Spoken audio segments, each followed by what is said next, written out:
You are now listening to Toni On One Radio, the talk show podcast station, bringing you Toni On One Podcast with open discussions, hot topics, as well as information, daily health, as well as your news report. All information and resources are based on the opinions of the host, unless otherwise noted. This podcast may contain some quotations, images, and/or excerpts from copyrighted material. These uses fall well within the copyright doctrine of fair use. All information is intended to motivate, encourage, and inspire positive change and a healthier lifestyle. Welcome to Toni On One Podcast.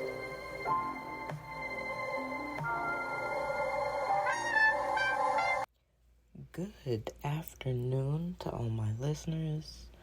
Welcome to the new ones, and much love and respect to my On One Day Ones crew. Now today on Toni On One Podcast, we have for your lunchtime break, Daily Health, where we will delve into HIV The Stages, as well as for your news report, lawsuits, ongoing issues. So, let's dive. This is Daily Health.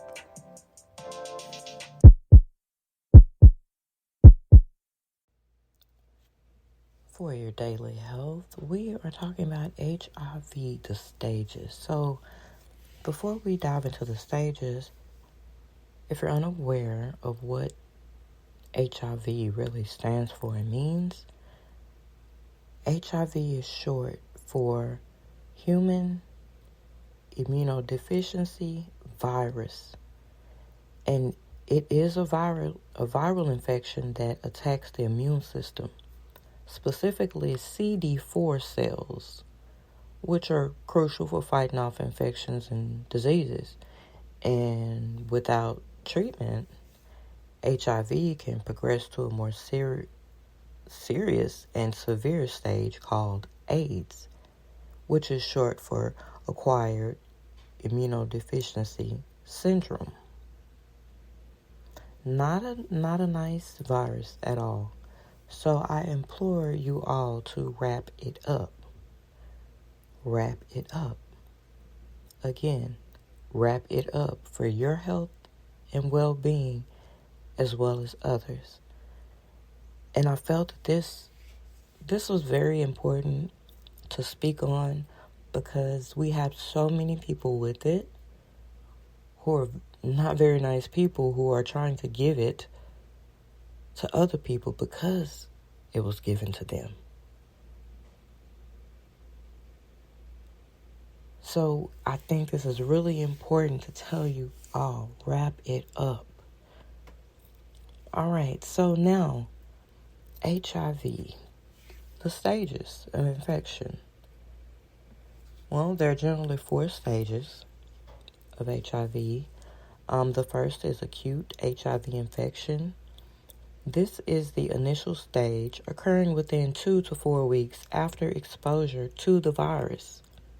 Some individuals may experience flu-like symptoms during this stage, such as fever, sore throat, rash, fatigue, swollen lymph nodes, headache, and muscle aches. However, not everyone will show symptoms, or symptoms may be so mild that they go unnoticed. 2. Clinical latency, also known as the asymptomatic stage. This phase can last actually for several years. And during this time, the virus is actively replicating, and damaging the immune system. Even though symptoms may not be apparent, they're working. It is essential to remember that even without symptoms, HIV can still be transmitted to others. So what's the next stage? Symptomatic HIV infection. As the immune system weakens, individuals may start experiencing recurrent infections or prolonged illnesses. Common symptoms can include persistent fatigue, fever, night sweats, unexplained weight loss, chronic diarrhea, and thrush, which is a fungal infection in the mouth, pneumonia, and skin rashes. These symptoms can vary from person to person. And the last and final stage is AIDS, which most would say full-blown AIDS, but it's just AIDS. In the final stages of HIV infection, the immune system is severely damaged, and the individual becomes highly vulnerable to opportunistic infections and certain cancers. The symptoms associated with AIDS can be severe and life-threatening. These may include persistent fever, severe fatigue, rapid weight loss, chronic diarrhea, night sweats, recurrent respiratory infections, oral and genital ulcers, neurological disorders, and blurred vision. Now, it is important to note that symptoms alone cannot confirm an HIV infection, as they are common to many other illnesses. The only way to be sure of an HIV infection is by getting tested. Now, if you think you may have been exposed to HIV, it is crucial to seek medical advice and get tested as soon as possible. Early diagnosis and prompt treatment can significantly improve the long-term outcome and quality of life for individuals living with HIV. Keep in mind, it is always best to consult with a medical professional or personalized advice and guidance regarding your health. News report. Current events, issues, and the headlines. Now, we often talk about, when it comes to the news, every day we have so many people who are going to getting convicted, going to prison, and then there are some who pretend to, be insane, and then we talk about all those things, all the major court cases and everything that takes place. They get so much attention, but what about the people who really can't mentally stand for trial? What really happens with those people? Do they go to prison anyway? Or are they put in a facility? Well, this news story is coming out of The Boot, the Boot, Louisiana. And this is dealing with East Baton Rouge Parish inmates versus East Feliciana Parish Police Jury, Louisiana Department of Health. And there's a few people, because there's lawsuits flying. Let's just say that off top. There are lawsuits flying because of this. Now, Kadeem Fames, Casey Lanthier, and Malcolm Shaw have been ruled incompetent to stand trial and remanded to the Eastern Louisiana Mental Health System, ELMHS for short, and that's probably what I'll be using, in Jackson. But due to an extensive backlog, they have been able to receive treatment. These men are hoping to join a civil rights lawsuit that Harmony Behavioral Health Services filed back in June in the U.S. District Court against East Feliciana Parish police jury members, the sheriff, and the building inspector. So like I say, lawsuits are flying at this point. Now, the lawsuit claims Harmony stands to lose more than $100 million if the parish does not provide a building permit to renovate a nursing home and allow Harmony to follow through with the Cooperative Endeavor Agreement it signed with the state to house mentally ill patients. Okay, let me stop right there. When you sign an agreement, you stick to it, right? That's first and foremost. That's how it's supposed to go. Am I correct? Let me know. And how often does it get broken and what to do about that? But this is what they're going through. Now, the lawsuit argues this is a violation of the 5th and 14th Amendments. The detainees who filed the intervention added the Louisiana Department of Health as a defendant. The department regularly refuses to accept prompt physical custody of detainees who have been found to lack the mental capacity to stand trial, reads the lawsuit. Now, that's very damaging for all these people, and it makes you wonder why. How are we doing this? Well, as of July 2nd of this year, 156 people were waiting in parish prison for mental health treatment. Now, this is according to the public records cited in the lawsuit. Many of these detainees have been waiting for treatment for more than a year. So we have inmates, well, they can't stand trial. So, I'm kind of at a loss as far as calling them inmates. But these men have been sitting there as if they were inmates. If they can't stand trial, they need mental health care. Staying in prison is not good for them. Staying in jail is not good for them. It's not helping them, and that could be a deadly situation. Now, back to this agreement.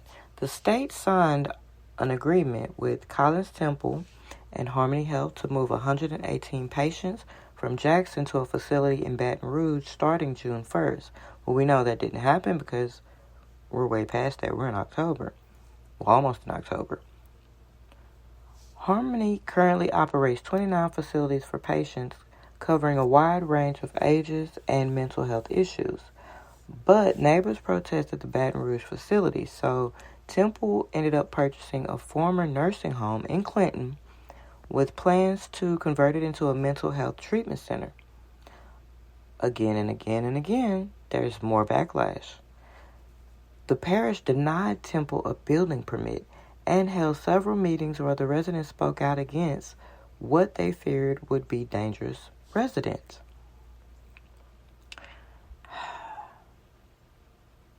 That just bugs me a little bit right there. But how can you do this? Is this community? What is this? Why are we doing this? It's a mess. It's really a mess. And this is wrong.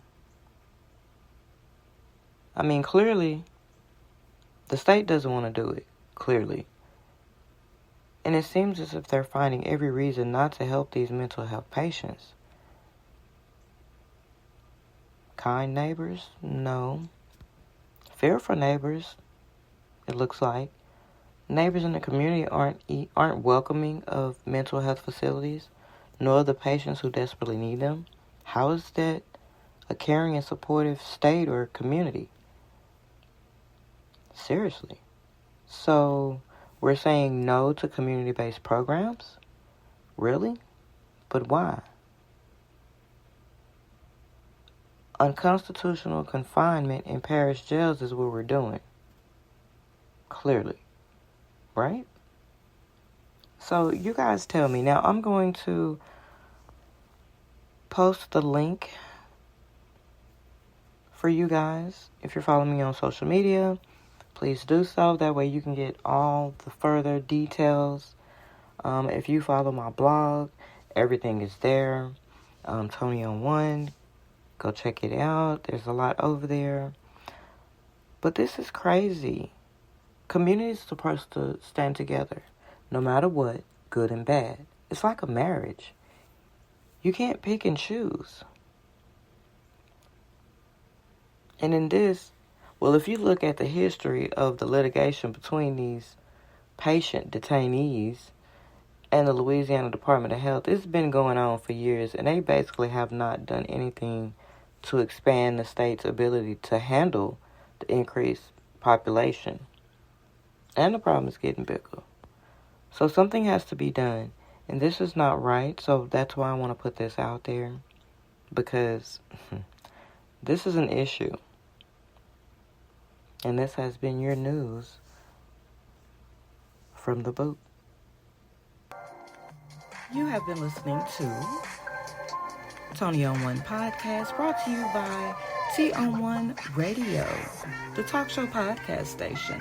Thank you for taking the time to listen to my talk show. I wish you the best, and don't allow anyone to fuck up your vibes. I've been your host, Toni Williams.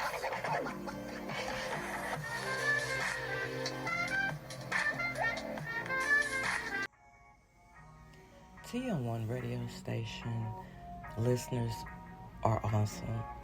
Because of this, your voice is very important.